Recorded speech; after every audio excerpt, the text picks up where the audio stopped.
It is not an Orwellian nightmare to say the specter of 1984 haunts the Kentucky football program.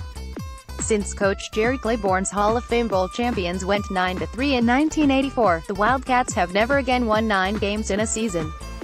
Among Power 5 conference programs, only Indiana has gone longer, 1967, without a 9-win season than Kentucky. In 2018, UK coach Mark Stoops will have 17 starters back from last season's team, 7-6, that made Kentucky's second straight bowl appearance. To have a viable chance at finally crossing the 1984 barrier, however, Stoops and his troops will have to find answers to 4 critical questions. 1. Who will replace Steven Johnson as Kentucky's starting quarterback? Friday night's blue-white game highlighted what is at stake in the quarterback battle between redshirt sophomores Gunnar Hoke and Terry Wilson. In his first drive of the second half, Hoke showed what a UK attack led by him would look like at its best. The 6'4", 206-pound pocket passer from Dublin, Ohio, led a 65-yard touchdown drive by completing 7 of 9 passes for 57 yards with an 8-yard scoring pass to Joshua Alley.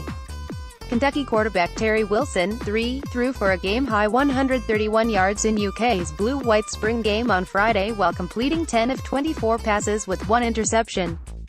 The 6'3", 205-pound sophomore from Oklahoma City, a junior college transfer who started his college career at Oregon, is battling redshirt sophomore Gunnar Hoke to be UK's starting QB in 2018.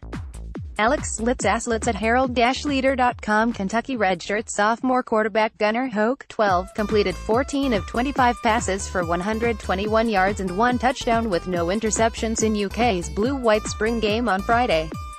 The 6'4", 206-pound product of Dublin, Ohio, is battling junior college transfer Terry Wilson to be Kentucky's starting QB. Alex Litzas at Herald-Leader.com. Conversely, 2 blue-white game plays from Wilson, who transferred to Kentucky from Garden City Community College in Kansas after beginning his career at Oregon, showed a very different dimension he would bring. Late in the second quarter, the 6'3", 205-pound QB exploded around left end on a called running play that would have gone for a 58-yard touchdown in a live game, as opposed to the blue-white scrimmage, where QBs were ruled down on touch. On Wilson's first drive of the third quarter, the QB faced a 3rd and 10 from his own 35. Forced from the pocket, he rolled out and while running all out threw a dart that went for a 24-yard gain to Brett Slusher. Polished pocket passer or dynamic dual threat, who emerges as Kentucky's starting quarterback, will ultimately come down to what direction the Wildcats' brain trust wants the offense to take. 2. Does Kentucky have an outside receiver that can stress a defense over the top? Last season, UK never replaced the stretch-the-field capability that Jeff Bidette gave the 2016 Wildcats before he transferred to Oklahoma. In the blue-white game, redshirt sophomore Zaire Hughes, the former McCracken County star, flashed some playmaking potential.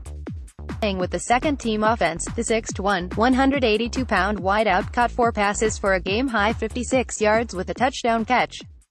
Former McCracken County star Zaire Hughes, 13, celebrated after catching a 19-yard touchdown pass from Walker Wood in Kentucky's 2018 blue-white spring game.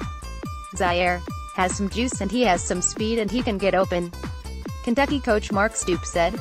Alex Litzas at Herald-Leader.com. Since coming to Kentucky, Hughes has switched from wideout to defensive back and now back to receiver.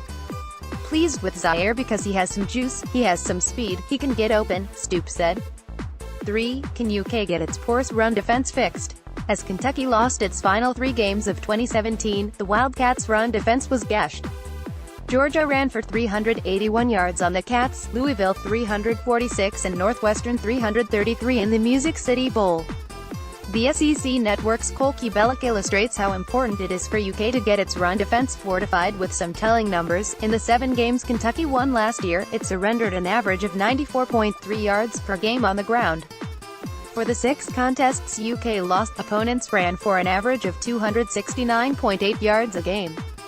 After shifting from linebacker to defensive line, Kentucky sophomore Joshua Paschal will try to help the Wildcats tighten run defense that surrendered an average of 353.3 yards a game in the final 3 contests of 2017. Charles Bertram at Herald-Leader.com. 4. Will Kentucky find new kickers it can depend on? Over 4 years, Austin McGinnis produced the best place kicking career in Wildcats football history. As a graduate transfer last season, Australian Matt Panton solidified a Cats punting game that had been shaky in 2016. Both will be gone in 2018. Another Australian punter is now vying to succeed Panton. Max Duffy, a 6'1", 194-pound sophomore from Perth, is battling Grant McInnes, a redshirt sophomore who was UK's starting punter in 2016. In the blue-white game, Duffy had the better average, 44 yards on 4 kicks, but McInnes, 36.7 on 3 punts, was more effective stopping kicks inside the 22 versus 0 for Duffy. Max Duffy is competing to succeed Matt Panton and give the Kentucky Wildcats their second straight starting punter from Australia. Mark Mahan to fill the place kicker vacancy. UK signed well-regarded Chance Poor out of Anderson, SC. However, don't sleep on senior whack on Miles Butler. The Paducah Tillman product filled in for an injured McInnes in 2015 and hit all 4 of his field goal attempts. Forced into duty last season as the emergency punter at Vanderbilt, Butler stopped all 3 of his kicks inside the Vandy 20. In 2018, any aspiration Kentucky football has of finally again crossing the 1984 threshold relies on finding capable kickers.